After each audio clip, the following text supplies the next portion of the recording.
This is Real Talk, the customer insights show with Jenn Vogel, a top-rated live stream and podcast in the market research and insights industry. We stream live on LinkedIn, Twitter, and YouTube, and you can listen on all major podcast channels. Join Jenn and her guests for a weekly discussion around topics that will help you understand your customers better. Real Talk is presented to you by Vox Pop Me, the leader in video research and ranked number 1 in qualitative research by Grit 2 years running. Here's today's conversation. Hello, insights professionals, marketers, and everyone who wants to understand their customers better. I'm Jenn Vogel, and today I want to discuss how we can track a brand's health and what that even means. So to discuss the topic, I'm joined by Jay Lister, Global Consumer Insights Director at Reebok. At Reebok, she leads a team of researchers to provide actionable insights and champions a people-first approach for the brand. You know we love that. So welcome to the show, Jay. Thank you. Great to be here. Thanks for having me. So good to have you. Really excited to chat today. I hope you've had a nice weekend and are having a great Monday so far. Yeah, Mondays, you know. Exactly. Well, this is a good way for me to kick off the week for sure. Really excited to have this chat. And just to get us started, maybe you could tell us a bit about yourself and your experience in the insights industry. Yeah, I'll ramble because I'm getting on a bit, I guess. So there's been some experience, but I would say I really fell into the insight space by accident. When I graduated from my master's, I was hell-bent on moving to London. I'm originally from the UK. And my cousin said, no problem, you can sleep on my floor while you figure out what job you're going to do. And I signed up with a recruitment agency who got me some work experience, free work, with a company called dunnhumby, who I'd never heard of. But it transpired was huge and still is in the space of insights and loyalty programs and using data to make decisions. And the longer I was there, the more logical it was for me to have a career in the insights space. I started out working in actually account management with a non-traditional client for dunnhumby that was Shell, the oil company. And in there, I learned the ins and outs of targeted media, how to, measure the impact of campaigns, and quite a lot around comms planning. So I've really taken that with me actually through to today. I did also spend some time in dunnhumby's more typical practice working with grocery retailers to mine their data and help brands and vendors better provide the right products to store, think about where to put them in store and what types of media to engage with to keep people loyal to those products. I left dunnhumby for a hot second and went to a company called Ogilvy One to work in advertising because I thought I wanted to be more creative. Turns out I didn't love the culture there, so I went quickly back to dunnhumby, but actually went to work for them in Toronto, Canada, to work with another grocery retailer. And from there, I realized I was super curious about becoming more specialist, not just in insights, but in loyalty programs and building out value propositions. And that took me to Mexico City, where I worked on what dunnhumby called a discovery project to prove the case for data-led decision-making, essentially, with a department store there. And I spent 10 fabulous months there before the project ended. I moved back to London and thought, I'm loving this international experience. What else can I do? And that's when an opportunity opened up with the Adidas group that took me out to Germany to work on their loyalty proposition that's now called Creators Club. After about a year there, I thought, I want to do something else. I would love to go to the States. And I found a role in insights in the US running team. I'm not a runner. I think that actually really helped. And so very quickly, I moved out to the States, and I've been here ever since, working for Adidas Group, and most recently moved to Reebok to lead the global consumer insights team out of Boston. So I greet you from a very chilly Boston today. I am in awe. Such a vast experience in different types of insights. I mean, dunnhumby is the shopper insights like what a place to land accidentally. Yeah. And then to just have the opportunity to get all these different experiences in all different countries and cultures. Cause I mean, to lead a global role, I bet you that global experience that you have is really fed into that quite nicely. Yeah, definitely. And I think, while I was at Adidas in the running team, I was very North America focused. And I realized throughout that, actually, I really missed the internationalness of it all. And how can I get back closer to that? And so Reebok afforded that opportunity. But yeah, I think, insights at the crux of it, it's about empathy. And I think if whether you've lived abroad or not, there's ways to find that. And I think seeking out diversity of thinking and cultures and background and that kind of thing is the way to do that. But you need to be choosing to be curious in that space. And I guess I have my mum to blame for that, because she was always like, when I was growing up, off you go, go study abroad and that kind of thing. And so that just kind of became, part and parcel of who I am. And I'm sure who many insights leads, or anyone working in insights is today. Yeah. I mean, I hear all the time people talk about like sort of getting into insights accidentally, just like you have, and that curiosity being really at the core of it. And people coming from all different backgrounds of psychology and, mathematics and whatever, but just the thread that I hear across all insights professionals is like curiosity, trying to learn something new, dig a little deeper, that empathy. I love hearing that people are like, more insights professionals are being people first and thinking about their consumers or people in general. And, but that seems to be a really common thread. Definitely. And it was definitely, I think, at the heart of and one of the values of dunnhumby. And I think dunnhumby has shaped me so much in my career, first proper job out of university. It's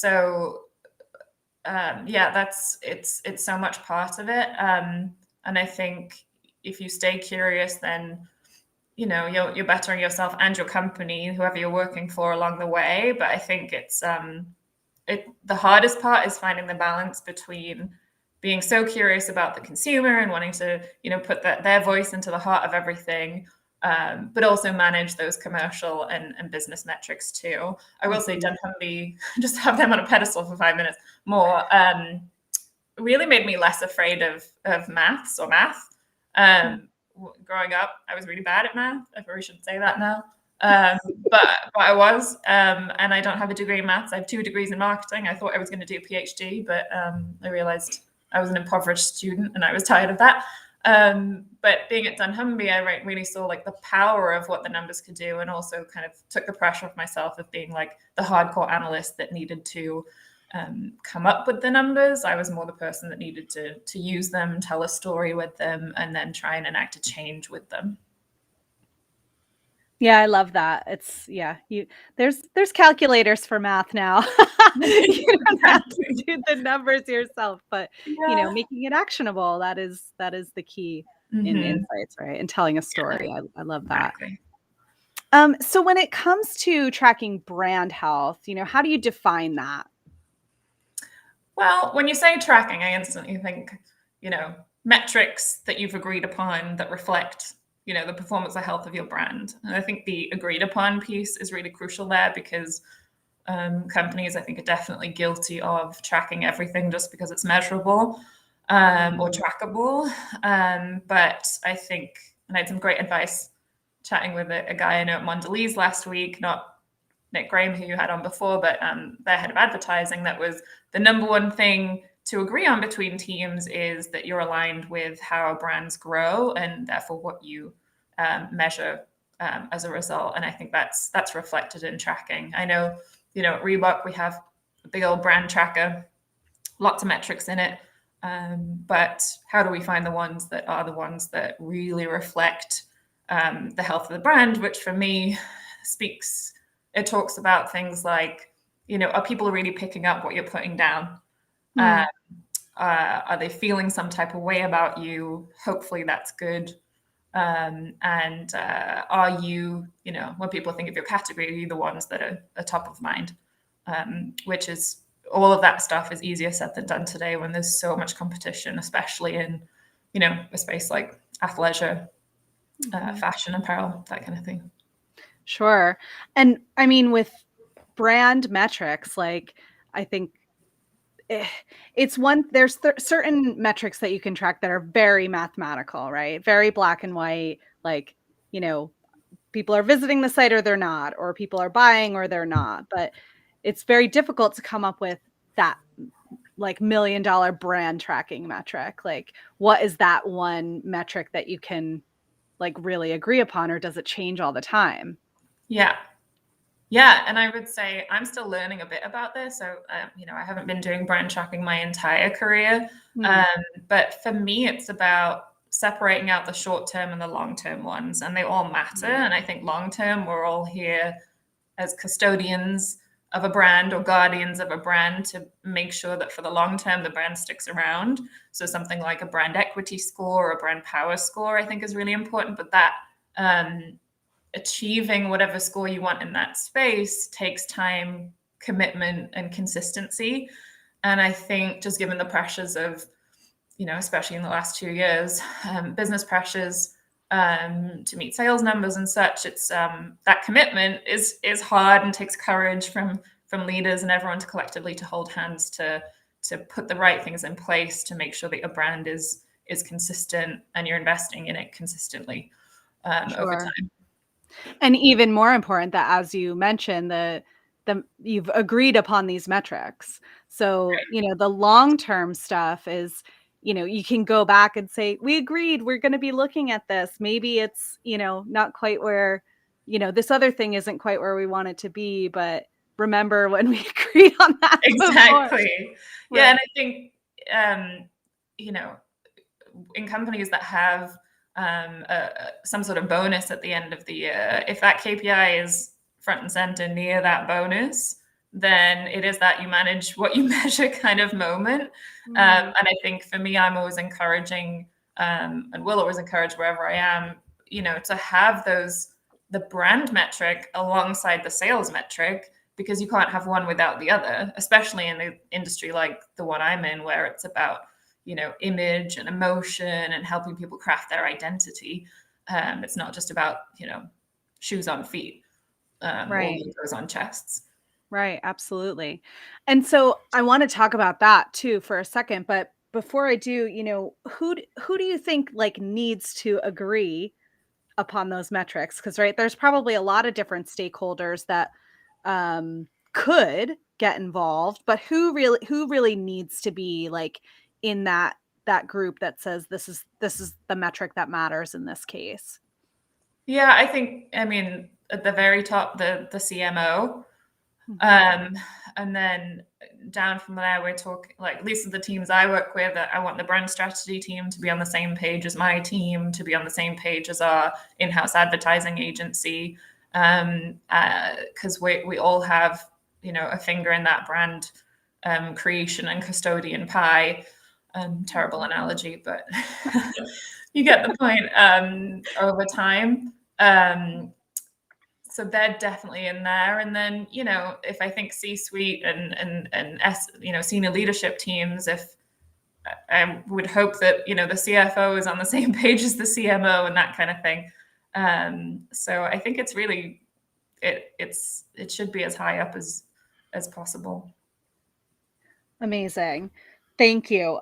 That's super helpful. I think, I always say, like, with any initiative, as long as we agree what success looks like at the end and when that end is, because as you mentioned, there's going to be short and long-term goals, like, then we can all move forward in the same direction. But when you say all or agreed upon, like, there's hundreds of people, I'm sure, at Reebok that would love to, have a say, but there's definitely like a core group that need to be on the same page before, otherwise, you'll be going in different directions for sure. Yeah, exactly. And so, some of the things we talked about, like, that brand equity score, or even some of those like emotional, driven KPIs and things like that. How do you go about tracking those in your overall brand health? Yeah, we have your kind of typical online survey that we send out in multiple countries.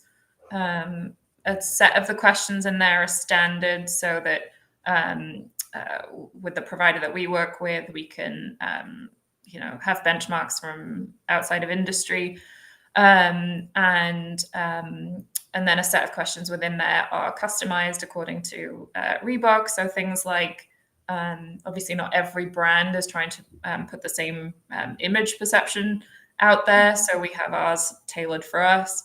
And we set that running ongoing everywhere, and dip in and out of the data according to kind of what business question comes along, or how long we know roughly it would take to move the needle. And then also considering, hey, are we actually doing any major brand investment right now? If we're not, we can't really expect the metrics to move much. If we are, okay, we can expect, the comms awareness ones to move quicker. And so how are those looking? I think one thing we have a gap on, and that we'd love to include in the future, is that's obviously a survey, is people responding and saying what they think and what they think they do. But using something like Google share of search will tell you what people are actually doing. Are they actually looking for you? So some sort of share of search metric to complement the survey piece, I think, is really helpful. As ever, multiple data points to help you craft an insight, and then make that as compelling as possible to take an action. Sure. Yeah, I mean, there's so many different data sources, right, to like layer on top of each other. So Yeah. your ongoing survey data with your brand initiatives, with your, purchase data, with whatever else. There's like Right. probably so many things. Now, when this sort of like always on study that you're doing, is that primarily with customers, like known customers, or is it more general population in specific regions, as you mentioned? We have ours is tailored to or screened for people who are active in our category, so have shopped in the last 6 to 12 months, active apparel or footwear. That's probably very different to a CPG company that has a much higher turn frequency of purchase than we do. And we track the fallout of our target consumer rather than trying to screen in for them. So because we know they're kind of a smaller piece of that, or a smaller proportion of that category shopper. So we will dig into the data into them a little less frequently than overall category shopper level. Sure. Yeah, that makes a lot of sense. And then, one thing I'm always curious about, like, track any kind of brand tracking, whether it's a brand tracking survey or just brand tracking initiatives in general, there's so many kind of new methodologies that are always coming about. But brand tracking in general seems to stay like, it can't be changed, right? You even mentioned there's standard questions. We've got to be able to track them against the norms or the benchmarks. And, how do you see the tracking of brand health evolving with those kind of new methodologies and opportunities that are available to insights professionals now? Yeah, I think some of the standardization should stay, just so you can track kind of trends over time. But I think, with chatting with fellow insights leads, I think it has to get quicker. So in any way that technology or data can enable speed, and then speed to action, crucially. And just, almost with this idea, and maybe people will disagree with me, but if we can get 60% of the way there with, a pared back form of tracking, we can save money and then act more swiftly, because these trackers don't come cheap. And then I think there's a big piece around sentiment. Obviously, there's a lot more AI and social analytics and all that kind of stuff at our disposal at the minute to analyze what people think and feel about us as brands. So I think that's a space that will be helpful to kind of connect the dots in terms of what someone says in a survey versus what they're saying on their social media, or a brand post or something like that. Sure. Yeah. Yeah, that's the challenge. All the different data sources and things at your fingertips, Yeah. and you guys are challenged with pulling together. Yeah, I do think sometimes though, like the allure of AI and that kind of thing is depending on the tool, it kind of is more exciting than it nets out. Mm-hmm. So I'm sometimes, a little more cautious or scrutinizing the AI tool, depending on what it is when it comes my way. Because like you say, there's tons of things popping up all the time. Yeah, for sure. Yeah, you've got to be able to screen out what's real versus what's buzzy, and Yeah. that's a challenge for sure. Now, I've seen you talk in other forums about like some of the purpose-driven initiatives that are important to the Reebok brand. Like, could you, talk a little bit about that and maybe some of the KPIs that you're using to track against those? Yeah. I mean, I think purpose is so important. I just kind of kick that off. And that doesn't have to be social purpose, right? I think a company needs to, put out there what they really mean to do, and what if that's for the social good, great, and if that's for purely for profit, then also fine. So long as it's clear to you and your employees what you're there to do. I think that's what's important. Mm. So for us, we are, I guess we've embarked on a new strategy as of a year ago, give or take. And we're all about advocating for human movement and human rights for all, not some. And so the way that comes across for me in the brand tracking work is, just to get really specific, is in the image perception factors that we track. So we look at things like, are we a brand for all? Are we inviting, everybody in? Are we promoting and inspiring and encouraging people to move from a fitness or an active in their community perspective? So that's the main way that we look at it. But I would say as an insights team, we hold that, and I've encouraged my team to do that since I've joined. We hold that, like, why are we here? What are we meant to do? Really front and center in all of the work we do, so that we can provide a jumping off point in terms of recommendations for how to action what we found, whether that's from a product standpoint and how we think it could be marketed, or whether that's from a bigger brand initiative or path to purchase study perspective. Like, if we're here to really do this at the crux of it, then why don't we go this direction, or why don't we invest in this partnership to really amplify and win, I hate that term, but win this moment in the path to purchase, to make sure that we're top of mind. So it's bigger than just brand tracking for me, but it's about how do we really keep that front and center, and then remind others, because sometimes we forget that this is why we're here. Yeah, I think that reminder is important. Any vision work or purpose work for any business, it's like just a reminder. This is what we're all working towards. Everything you do has got to be thinking about how it rolls up into this bigger, broader initiative. Which always needs a bit of a reminder. But you mentioned some of the initiatives that you're trying to influence or drive with the data. Like, when you're with brand health work, once kind of where you're at, level set, right? How do you turn that into those actionable insights that you can make decisions with? Like, what's your process that you follow there? Storytelling is my team. Is that all? I mean, it's about, look, I don't tolerate, if I can use that word, like a PowerPoint presentation with 101 charts and everything in it. I like a single line headline and a visual that represents what the messages we're trying to get across. So it's about the craft in connecting the dots, the data dots that you have. And that's not just what's in the tracker, but again, like we talked about before, it could be sales info, if we can look at Google search and that kind of thing, to really distill down what are the one or two things that we should be focusing on, and who that's relevant for. And oftentimes with the brand piece, it's, we're holding hands with the brand strategy team to say, they're not picking up what you're putting down, or they're not there yet, or you're doing well on this, but you could improve that. And, you know, a word that wraps that sort of thing up is called distinctiveness. If we're not distinctive in a really competitive market, then we've got a problem, because people can quickly overlook us and go to someone else to fulfill their need.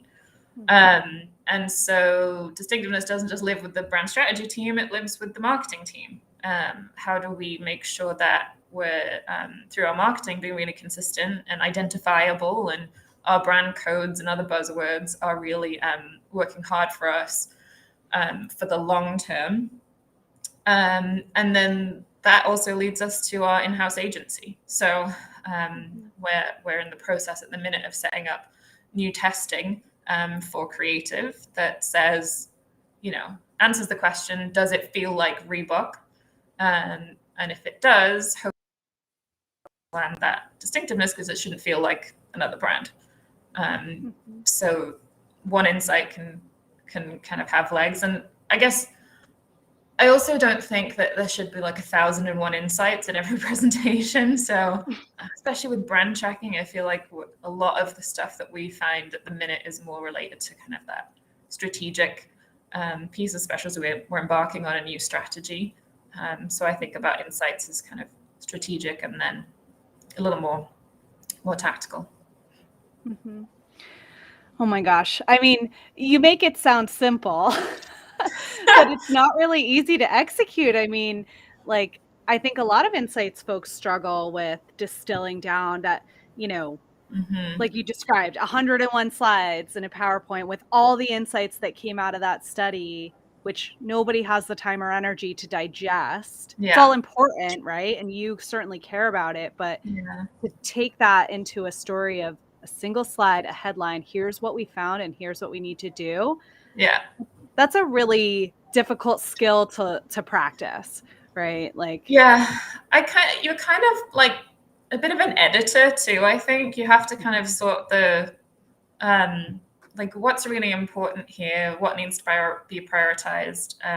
Also, who's the audience? You know, it's unfortunate, but you know, doing big studies of brand tracking or path to purchase, you know, there's many different cuts of that for different audiences, and senior execs versus the people doing the day to day. So yeah, I think the other thing that has really helped me is just kind of this separating myself from being a researcher versus like a storyteller, an insights lead, a dot connector. Because researcher, you know, would keep me in a bucket of, for this particular study, I found these 3 things. Where a storyteller, an insighter, and however you want to put it, puts me in this like, how do I connect that dot to where I know the brand wants to go, to what's happening in the industry, to, you know, this other qualitative piece we did about, you know, brand awareness in a previous study, and that kind of mix of things to get me to a clear kind of, you know, so what, now what? So that kind of framing piece is really important for me. And then I think that hopefully helps my team. You can have them on next and they can disagree around how they present their work. And hopefully it gives us license to be a little bit more provocative and a little more kind of, you know, partner in what do we do with it. Because, you know, I don't know if you've read the latest kind of insights foresight work from Kantar that talks about insights 2030 and where we're going. And it is about unlocking imagination and being provocative and that kind of thing. So I have not read that, but it sounds like something I'm interested in. So we're going to track it down. I'm going to read it. We'll put a link to it in the comments. But what you just said about like distilling it down to the so what, now what, like as you were talking, I was thinking like my team, we talk about that all the time. Anything we're doing, so what? That headline you wrote, so what? You know, that study we did, whatever. But I love the now what. Like, what are you going to do with it, right? Like, why do we care? And then what's going to happen from this? And your description of connecting the dots and thinking less about the research in a silo and more about how it fits into a broader whole is, I think, so important, and where researchers are so valuable, like to think bigger picture and not just about the data that's coming in, and, you know, people who are thinking like you are. And I wonder if like your marketing education, marketing background really helps with that, and sort of thinking, you know, about how to tell that story and frame that story, which is probably why so many successful researchers come from all these different backgrounds, right? Right. But it's so important to really be thinking big picture, as opposed to just, you know, I asked this question, here's the answer I got, and here's the pie chart to show you the data. Yeah, definitely. And I think it varies by industry. Like, I'll tell you, coming from CPG into sporting goods, sporting goods is not as advanced as CPG. I mean, the data sources are a bit different, and I don't know, maybe the product is more king in my world than it is maybe for, I don't know, a Unilever or Mondelez, in terms of kind of what are you in the business of. So I don't know. I feel like we're greener in the sporting goods space. And so that idea of kind of having insights as like front and center in the decision making makes sense as a provider of research, but you have to push, and I have been pushing harder to have us kind of, you know, in the bigger discussions, you know, with the senior leadership team around the future of the brand, in the same way that, you know, I think the head of insights at Unilever reports into the CEO or one down. I don't report to the CEO here. So it's different according to industry. Yeah. I wonder too if that has to do in some cases with the like the sales channel, right? Like CPG is exclusively pretty much selling through grocery retailers and things like that, whereas a lot of you're certainly more omni-channel, right? There's a lot more direct consumer work, and it's a bit more of a complicated process, I would imagine. It's different. Yeah.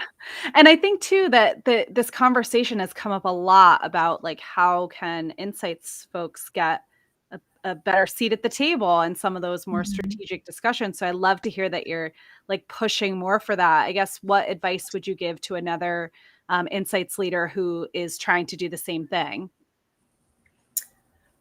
Yeah, that's such a great question. I think it's about, you know, finding ways to make sure it's clear you have that point of view or can bring that point of view. It's almost like a perception modification piece or exercise. And I think that leads to how you interact with different leaders and what you understand about them and how they perceive you. I did a big exercise when I was in my previous role at Adidas, just kind of almost like auditing what the expectations are for insights, current perceptions, where we have gaps, and kind of invite the feedback and the kind of the vision that your stakeholders have, especially the higher ups, to then kind of leverage that to position and enable your team to realize some of those things and be invited into more discussions.